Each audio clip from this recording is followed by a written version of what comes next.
Time period of an electric dipole in uniform electric field. एक electric dipole electric field E में रखा है, इसका डायपोल मोमेंट पी हम ले रहे हैं।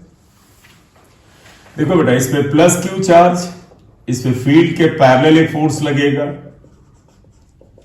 ये माइनस क्यू चार्ज पे फील्ड के अपोजिट फोर्स लगेगा क्यू ई, एंगल थीटा है, इसमें कोई डाउट नहीं है। इस डायपोल के ऊपर बेटा एक रीस्टोरिंग टॉर्क लगेगा, जिसे टॉर्क अभी लिखा था, टॉर्क रीस्टोरिंग लिख लेते हैं, it was P sine theta. ये बेटा इस डायपोल को ला करके इसके पैरेलल करना चाहेगा, लेकिन ड्यू टू द इनर्शिया या मोमेंट ऑफ इनर्शिया डायपोल दूसरी तरफ भी जाएगा। इन uniform electric field restoring torque क्या आ रहा? Restoring torque on dipole, restoring लिख लो बेटा, that is P sine theta. अब देखिएगा बेटा, ये टॉर्क इस डायपोल को घुमा के ऐसे ले जाएगा, तो ये डायपोल जब ऐसे जाएगा और फिर इधर जाएगा, रुकेगा, फिर आएगा। जब कोई चीज रुक रही है, चल रही, इसका मतलब उस पर एक्सेलरेशन यानी एंगुलर एक्सेलरेशन है। If alpha is angular acceleration, therefore deflecting torque. और बेटा डिफ्लेक्ट कौन करा रहा है? इसको इक्विलिब्रियम से डिफ्लेक्ट करा रहा है मोमेंट ऑफ इनर्शिया। तो डिफ्लेक्टिंग टॉर्क अगर आप टॉर्क डिफ्लेक्टिंग लिखो, that is equal to I alpha. आपने रोटेशन में पढ़ा है कि टॉर्क इक्वल टू होता है आई अल्फा। देखो बेटा, ये डायपोल जो है, आप देखिएगा, मैं फिर इसको बता दूं, इस डायपोल के ऊपर एक डिफ्लेक्टिंग टॉर्क लगेगा, ये टॉर्क लगाएगा moment of inertia. Moment of inertia का टॉर्क आई अल्फा होता है। अल्फा क्या है यहां मैंने बता दिया है। आई इसका मोमेंट ऑफ इनर्शिया डायपोल का होगा, वो भी हम सही समय पे निकाल लेंगे। इस डायपोल का सिर्फ चार्ज ही क्यों नहीं है बेटा, जिस चीज पे चार्ज होता है उसमें कुछ मास भी होता है। तो पहले हम ये ले रहे हैं कि इसका मास और इसका मास दोनों सेम है। अब आप बताइएगा, अगर ये इलेक्ट्रिक डायपोल फ्री ऑसिलेशन कर रहा है, मतलब फ्रीली ऐसे ऐसे ऑसिलेट कर रहा है, तो फ्री ऑसिलेशन का मतलब नेट टॉर्क जीरो होता है। इसका मतलब इसका और इसका टोटल क्या होगा? जीरो होगा। फॉर फ्री ऑसिलेशन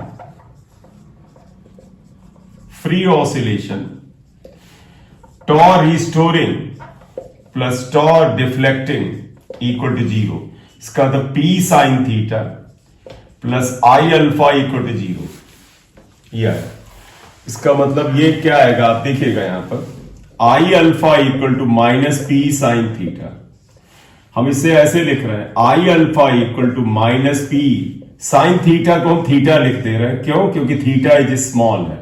और तुम सभी को याद होगा बेटा, जब थीटा छोटा होता तो sine theta is equal to theta हम लिख सकते हैं। बोलिए बेटा, ये बात क्लियर है ना?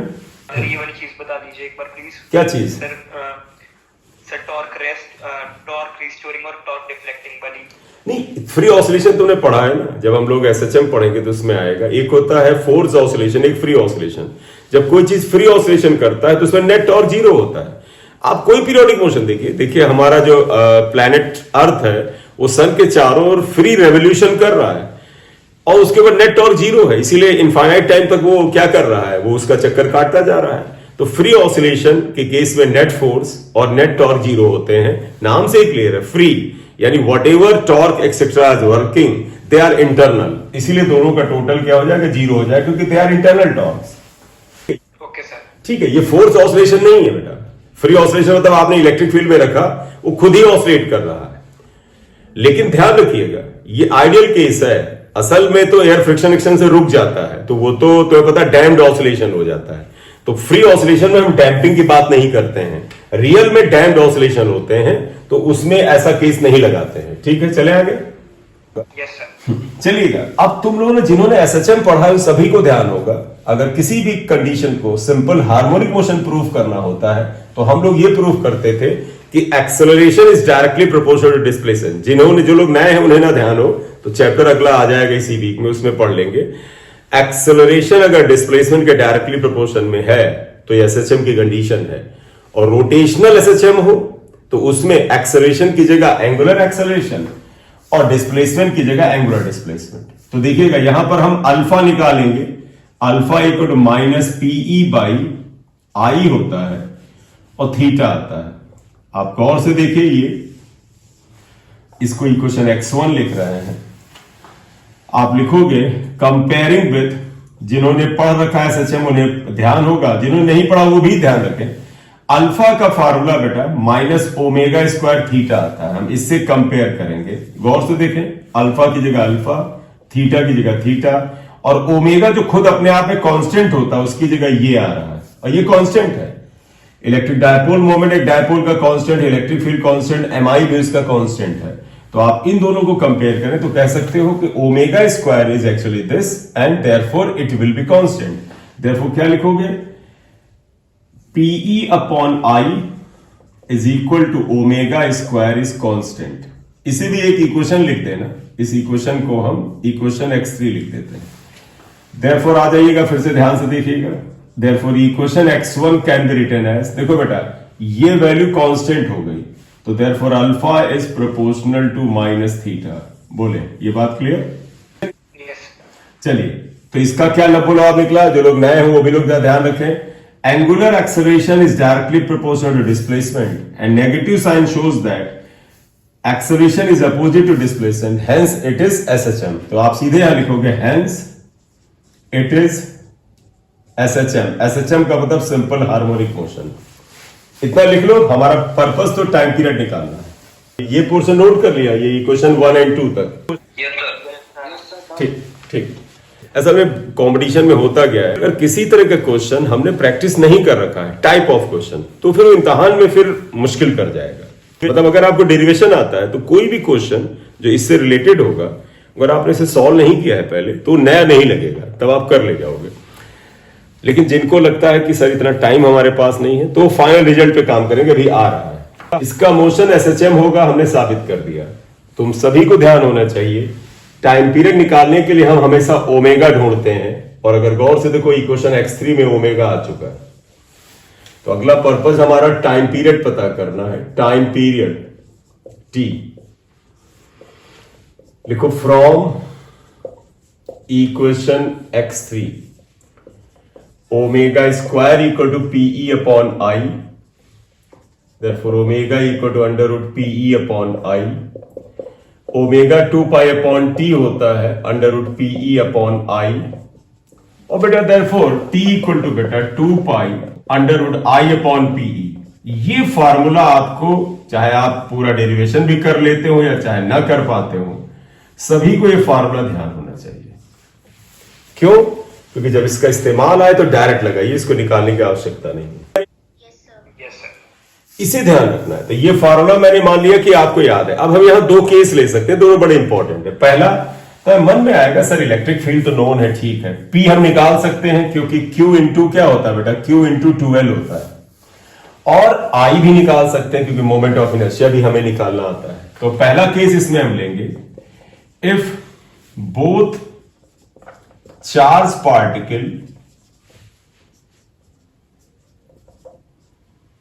पार्टिकल हैज इक्वल मास, दोनों का मास इक्वल है m, दोनों का मास m है, जैसा हमने यहां लिया था। अब आपको सबको पता है बेटा, जब दो पार्टिकल का मास सेम होता है तो उनका सेंटर ऑफ मास बिल्कुल मिड में होता है। तो सेंटर ऑफ मास बेटा यहां बिल्कुल मिड में होगा। मैं यहां बना दूं तुमको कि दोनों का मास सेम है, ये m है, ये m है, तो इनका सेंटर ऑफ मास बिल्कुल C मिड में होगा। और कोई चीज बेटा अपने सेंटर ऑफ मास के अबाउट ही तो रोटेट करती है। कोई भी सिस्टम अपने सेंटर ऑफ मास के अबाउट ही ऐसे ऐसे रोटेट करता है। तो जब बेटा ये दोनों मास सेम होंगे तो सेंटर ऑफ मास बिल्कुल मिड में होगा। तो आप जरा ध्यान रखिएगा, देन I इक्वल टू क्या आ जाएगा, तुम सभी को पता है मोमेंट ऑफ इनर्शिया होता है mr square. m is this, r is this distance, और क्योंकि दो पार्टिकल हैं, एक ये, तो हम 2 टाइम्स कर लेंगे, 2 इंटू एम एल स्क्वायर। तो I की वैल्यू 2ml स्क्वायर आ गई, ये आ गई। बोले इतनी बात क्लियर? Yes sir. ठीक, तो I आ गया ml square plus ml square यानी 2ml स्क्वायर। लेकिन जरा P पे बात कर लीजिए, तुम कहोगे क्यों, P भी तो चाहिए। एंड P इक्वल टू बेटा वो तो Q इंटू 2L था। ये वैल्यू बेटा आप ऐसा करो, इक्वेशन स्टार में रखो। देयरफॉर इक्वेशन स्टार इसमें रखेंगे, T equal to 2 pi under root I is 2ml square, P is 2QL into E। जो कैंसिल हो कैंसिल करो बेटा, ml स्क्वायर में ये कैंसिल करिएगा, 2 से 2 कैंसिल करिएगा, तो बेटा time period 2 pi under root ml upon QE आता है। Yes, sir. ये आंसर याद करने वाला नहीं है, आपको ये याद होना चाहिए, ये तो तुम्हें सॉल्व करना चाहिए इम्तिहान में। बेटा ये समझिएगा केस 2 में हम क्या करने जा रहे हैं। अब हम दोनों पार्टिकल यानी प्लस क्यू और माइनस क्यू के मास अलग अलग लेने जा रहे हैं। If both charge have different mass, let 4m and m, एक का मास 4m है और एक का मास m है, कुछ भी ले सकते हैं, 3mm लिख लें, 5mm लिख लें, जो भी ले सकते हैं। तो आप बताइएगा बेटा, अगर डायपोल ऐसे था और इसकी लेंथ 12 के बराबर थी, एक मास बेटा 4m हो गया और एक मास m हो गया, तो इनका सेंटर ऑफ मास जो होगा वो तो मिड में तो नहीं होगा, तो तुम्हें सेंटर ऑफ मास लोकेट करना पड़ेगा। तो मान लो सेंटर ऑफ मास 4m वाली साइड से r दूरी पर है, तो इस वाली साइड से इसकी दूरी 12 माइनस r आ जाएगा। Let centre of mass c is at distance r from 4m। बेटे सेंटर ऑफ मास लोकेट करना सबको याद है ना बेटा, याद करो, m1 r1 equal to m2 r2, यानी 4m इंटू r, देयरफॉर आप आ जाएगा 4m into r is equal to 12 minus r into m। mm cancel हुआ तो 4r equal to 12 minus r, 5r equal to 12, इसलिए r इक्वल टू 12 अपॉन 5, ये आ गया। r आपको इतना मिला, देखो ये r, अगर आप अदर डिस्टेंस ये वाली है, ये वाली डिस्टेंस को अगर आप r डैश मान लो तो क्या आएगा। ये इक्वेशन बेटा स्टार याद रखिएगा। तो चलिए ये m था, ये कैंसिल, ये आ गया, तो देयरफॉर बताइएगा, therefore r dash is equal to 12 minus r, यानी 12 माइनस 12 अपॉन 5, यानी 2l, 1 minus 1 upon 5, 2l, 4 by 5 भी आ गया, तो यानी 8l बाई 5 आया। देखो कैलकुलेशन मेरा ठीक है। Yes, sir. Therefore, moment of inertia of the dipole, dipole का जो मोमेंट ऑफ इनर्शिया आता है इसे हम I से लिखते हैं, C के अबाउट इसका मोमेंट ऑफ इनर्शिया आएगा, होता ना बेटा mr स्क्वायर, तो लिखोगे 4m into r square, plus इसका आएगा m into r dash square, m into r dash square. तो बेटा यहां पर 4m, r की वैल्यू क्या है 12 अपॉन 5 स्क्वायर, r डैश की वैल्यू क्या है 8l अपॉन 5 स्क्वायर। बेटे एक मिनट सॉल्व करके आप बता दीजिए। देखो ये m कॉमन आया, l स्क्वायर कॉमन आ गया, 5 स्क्वायर भी कॉमन आ गया, यानी 25 भी कॉमन आ गया, 2 स्क्वायर यानी 4, तो यहां बचा 4, यहां बचा 2 स्क्वायर 4, और प्लस यहां पर देखो 8 स्क्वायर 60, ml स्क्वायर 25, 64 है, 80 आ जा रहा शायद। Yes, sir. 16 ml square by 5 आया, Yes, sir. Yes, sir. ठीक। या अब बताइएगा एंड P कितने के बराबर था, वो तो बेटा Q इंटू 2L ऑलरेडी था, उसमें तो कोई चीज नहीं है, तो I या P दोनों आ गया, देखो T इक्वल टू क्या था 2 pi under root I upon P था ना बेटा।